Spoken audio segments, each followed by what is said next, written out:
In most versions of Dungeons & Dragons, but especially in 5th edition, there's a lack of weapon variety. Most weapons aren't even separated by unique traits that could give them different sorts of playstyles, but a pair of very seemingly similar weapons always caught my eye. The Greatsword and the Greataxe. Seemingly identical, both heavy two-handed weapons that deal a maximum of 12 damage on their rolls, but they have one small difference. The Greatsword costs 20 gold more than the Greataxe for some reason, but also, the damage for a Greatsword is 2d6, and the damage for a Greataxe is 1d12. And this left me wondering, is there much of a difference between these dice rolls? Is one better than the other mathematically? How does this cause them to compare? It's time to dive into some probability mathematics. So let's get the obvious information out of the way. With the Greataxe you roll 1 dice and your maximum is 12. With the Greatsword you roll 2 dice and your maximum is 12. Interestingly enough, because you roll 2 dice in the Greatsword, your minimum roll is not 1, it is actually 2, because if you roll a 1 on each of the dice, you still get a 2.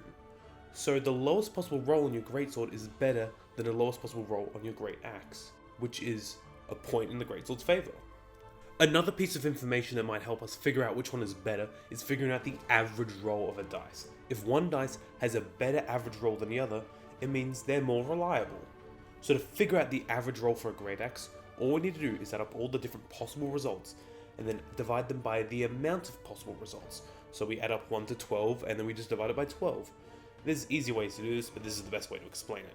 And this just gives us 6.5. In fact, that's the truth for all dice. On the average of a d6, it's halfway in the middle, it's 3.5. The average of a d10, it's 5.5. 2d6 is easy to calculate as well, right? Well, it is, but if we're doing it this method, it's a bit harder because there are 36 different outcomes if we look at all the combinations of two 6-sided dice. To save you explaining the maths, the average is 7, which we can also figure out by knowing that the average of a d6 is 3.5 and just adding those together to get 7. So far, 2d6 is looking like the better option. You can't roll 1 and your average is 0.5 higher than the d12s. But we still have one factor to look at that might make a difference, and that is the distribution. Now this one isn't as obvious as the others and it might be a bit confusing of a concept, but bear with me. On a d12, each possible side has exactly a 1 in 12 chance of showing up. There are 12 sides and they're all equally weighted in showing up. Each outcome has exactly an 8.33% chance of being rolled. But on 2d6, it gets a bit weirder. The average roll of 7 has a 16.67% chance of being rolled. A 1 in 6 chance, double the chance of rolling a 7 on a 1d12. And keep in mind, we have a 1 in 6 chance, but I said earlier that there are 36 different possible outcomes. 5, 6, 8 and 9 also all have a higher chance of being rolled than compared to on a d12. And 4 and 10 have the same chance of a 1 in 12 chance compared to a d12. But what's get really interesting is that the numbers outside of those ones I've mentioned so far have a lower chance of being rolled. 2, 3, 11 and a 12 all have a lower than 1 in 12 chance of being rolled. 2 and 12 in particular are so extremely unlikely. They only have a 1 in 36 chance of rolling it, and that's because there's 36 different combinations on 2d6, and the only possible way to roll a 2 is to roll a 1 and a 1, and the only possible way to roll a 12 is to roll a 6 and a 6, which, just for your statistics, that's only a 2.78% chance of being rolled, which is incredibly unlikely. So this makes the choice a lot more interesting. You have a higher average roll on 2d6, and your middle rolls become very likely on a 2d6. But your low and high rolls become incredibly unlikely. You are very not often going to hit that maximum of 12 damage. So that's really just it. Do you want consistent rolls, or do you want to go for the luck and be able to get that d12? Wait, what about criticals? How do they come into play? It's exactly the same. Criticals have the same sort of math to them. There's basically a rule here. The more dice you roll, the more you get pulled towards the middle of the dice, but the lower your chances are of rolling the extremes on each end.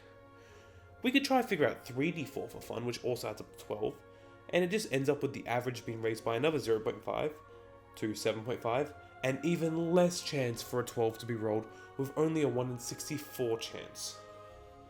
hey, just for fun, let's do some more maths, shall we? Let's figure out a combination of every dice that has the same total amount and figure out the maths of them. So let's say, with a grand possible roll of 120, what are the odds of all these dice? 30d4 has a minimum roll of 30, an average roll of 75, and a less than a 1 in a quintillion chance for maximum damage. 20d6 has a minimum roll of 20, an average roll of 67.5, and a less than a 1 in 35 trillion chance for maximum damage. 12d10 has a minimum roll of 12, an average of 66, and a 1 in a trillion chance exactly of rolling maximum damage. 10d12 has a minimum roll of 10, an average roll of 65, and a less than a 1 in 61 billion chance of rolling maximum damage.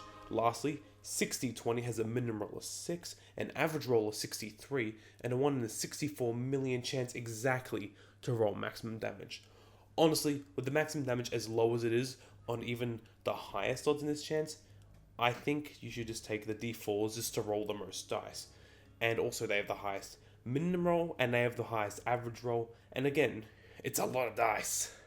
So I guess unless you really want that maximum damage chance, you should probably cop the 20 extra gold and take the Greatsword over the Greataxe. Does this maths have a use outside of these two specific weapons? Well, actually it might help when it comes to spells.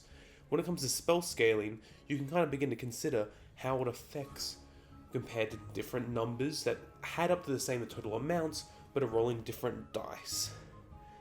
It turns out the more little dice you roll, the higher your average number is, which is probably why spells like Fireball are so popular and reliable, but also Fireball's just really overstated. That might just be why as well.